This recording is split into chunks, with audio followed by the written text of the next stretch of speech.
So the bubble been at the Roxy since the beginning of the 1970s? Yeah. Yeah. And it was a sort of converted garage, wasn't it? It was exactly that. There was the downstairs floor was the rehearsal room, which used to be the mechanics fixing his car's place, and upstairs was a sofa that Bob used to sleep on a lot, and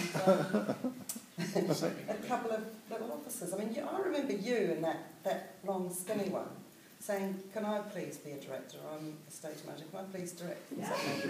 And there weren't any artistic directors around the time. I said, "Yeah, all right." And you took Car Play Won't Pay out into community centres. It was an awesome success, wasn't it? Yeah. So, Sarah, over the 4 years you were here, I mean, any thoughts on change of artistic policy? But you know. Oh, absolutely, mega. No, it was mega, because what happened in the whole process of the withdrawal of funding from GLA. GLA at that point was the kind of community arts funding bit of London, and the Arts Council with the Proper Theatre.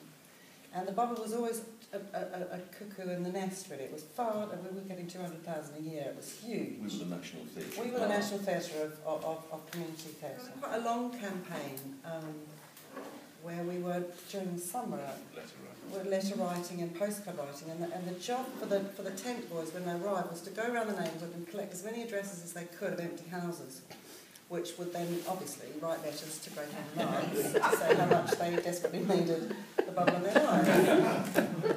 And there was also a wonderful cutout, very threatening cutout of newspapers letter that was sent to GLA. You mess with the bubble and we'll mess with you, kind of thing, which genuinely did get people frightened. And then we took those musicians with the Hubble Bubble Band.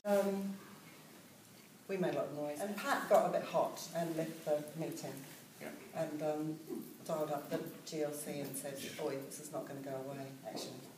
And they said 100 grand or something? How did that work? If you don't pull the money out, we'll put 100 grand in. But what was part of that deal was quite serious, actually. It was a really serious moment, because it was saying that the company could not exist in just making theatre and making plays, which is what we did with great flash and excellence and amazingness, because we were making 5 shows over a very short space of time, opening them all in various ways and then taking them out in this tent and playing them in repertoire. And we were doing late night shows, 2 full-length evening shows, a couple of children's shows, and it was quite an enormous repertoire to get together in a very short space of time and then take out on the roads throughout the summer. But the caveat was that the company would start doing participation work. Glenn set up, because they'd invited her on the board, and she said, "No, I don't think that's fair, I won't go on the board." But she gave me 2 bits of advice. I mean, Glenn and I were great friends, but she gave 2 bits of advice. One was, make it colourful, whatever you do. And the other one was, don't do a tower block show. You're going out to give joy to people who live in tower blocks. How dare a load of middle-class wankers believe that they can tell people what it's like to live in a tower block? I remember was going to, well, where do these participation things happen?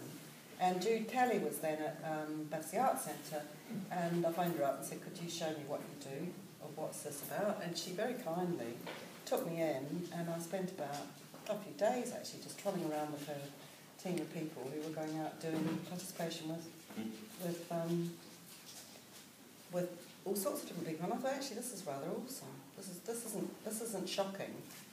How you do that alongside making those shows, I don't know. And in that first year, which was Bob's first year, we employed a bunch of actors who also had to do participation. And that was really hard, because there are people who love it and they're great actors, and also can do participation. People who can do wondrous participation workshops but don't act, you know. But actually, what we did, didn't we, Bob, was say to all of you guys, we need you to go out there and take part in this.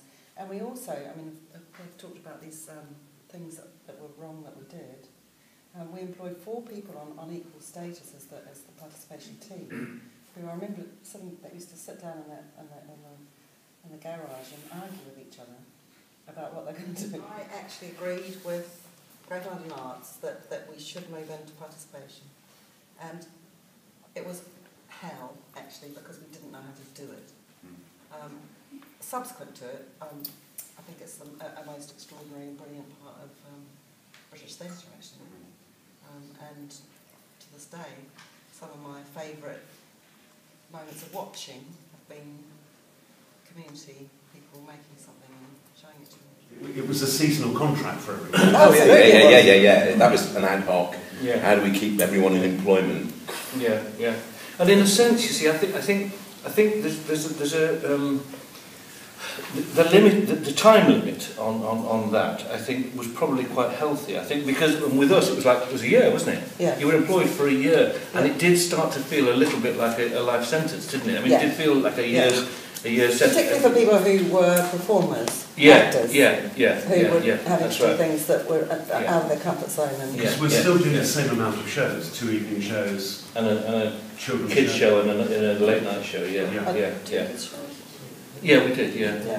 And I think it told. I think when you sort of winding up for you're doing a season like a summer season, you sort of wind up the energy for the thing, and you do impossible things. You bang it on, and and everybody goes, oh yeah, fantastic. How do we do that? I don't know.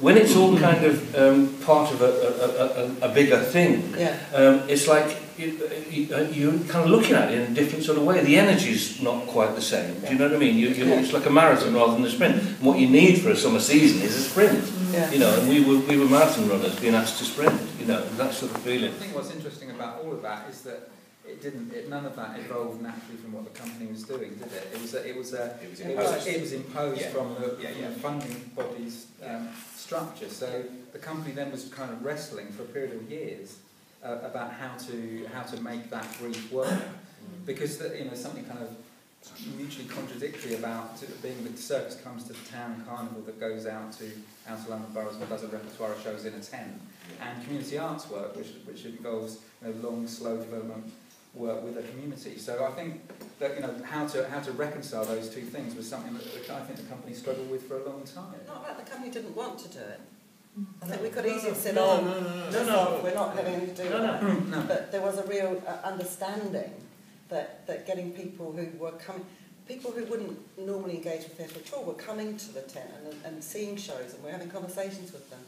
And you did know that they could, particularly the younger kids, could get incredible enrichment out of spending more time with us and doing stuff themselves. How did the projects or participation progress when you took over? Well, I suppose we were still following that same basic model in terms of performance work. So we were still performing a repertoire in a tent that would go on an 8-9 week season of basically 2 main house evening shows and a children's family show and a street show, stroke late night show that we took out and about. So that model was still there, but we decided not to try and get a company of actors that would also run workshops. So we set up a specialist workshop team which had a number of different skills within it, and then we tried to work out where we would focus those resources. And sometimes we were trying to do long-term in-depth work in particular boroughs, and sometimes we were doing projects that we would take out and about around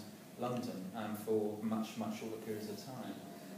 But that was the response to that particular quandary that we came up with. So it was a mix, I think, and I think the company's obviously gone on evolving from that setup. When we first started doing the projects work with you, Bob, that we actually had long-term commitments in. We were based in Camden. Our store was in Borough Market, and we had long-term commitments in Isleworth, Downham, and Thamesmead. Really? Yeah. So, I mean, my recollection most of that time is in a van driving through the centre of London. Not very green, is it? But, I mean, I think it did have a huge toll on the company, the fact that it was in-depth work, but the areas were so sort of geographically disparate. Really. And really tough. I mean, the sense, I think, that who the hell can tackle Downham or the Isle of Dogs or Thames Street? I don't know, the bubble will do it. It was so bad and so aggressive that the company did feel they were not safe, and they were probably quite right. The group of kids basically came in, and on the first night of this terrible musical, and it started lots of energy, and the kids kind of joined in, and unfortunately the guy who was front of house kind of stepped in and put his hand on one of the kids, and he just got flattened, basically. Yeah. So the show kind of stopped, and we said, okay, right, well, we'll what are we going to do? Well, we'll do the songs from the show, you know. So we did that, but basically it was like, it just fell apart, and we didn't know what